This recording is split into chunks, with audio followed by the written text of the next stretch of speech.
Hello guys, for today's vlog, may pinuntahan nga pala kaming importante sa may Antipolo. So ayan, naisipan muna namin kumain dahil gutom na nga kami dyan, mag-alas 2 na yan. Tingnan nyo naman, diba, hindi naman latang gutom na gutom tong kasama ko. Sobrang sarap ng Mang Inasal, lalo na yung crema de leche na yan, sobrang sarap. Try nyo yan guys, sobrang sarap. And ito na nga pala guys, pagkatapos namin puntahan yung tao na yon, dumaan kami sa pinaka magandang simbahan rito sa Antipolo. Yan guys, yung zinom ko na yan, may dinaanan din kami dyan. So ayan guys, nakita nyo yan. Ayan, lakad-lakad lang tayo. Tapos makikita mo na dyan mismo sa sentro ang simbahan. Yan nga pala yung Antipolo Cathedral Church.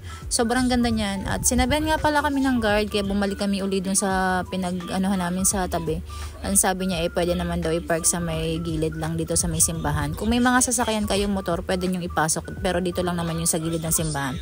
At ayan na nga guys, na-amaze ako. Sobrang ganda. Ayan guys, nakita nyo ba yan? Sobrang ganda talaga ng simbahan. Sa bungad pa lang, grabe. Gumaganong-ganon talaga yung mata ko. Hindi ko alam kung ano ba tong nakikita ko. Feeling ko nasa heaven ako. Char.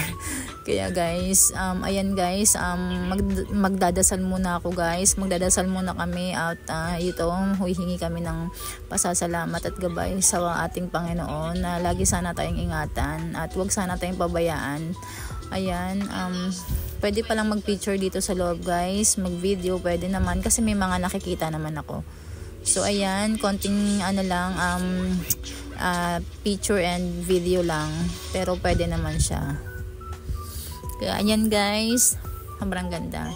Lalo na guys, yung zinom ko to, sobrang ganda talaga. Ayan oh, kikita nyo ba yan? Yan, thank you Lord sa pagmamahal sa pamilya ko.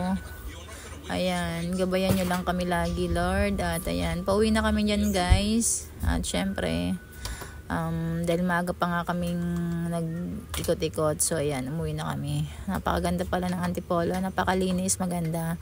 Basta maganda. Minsan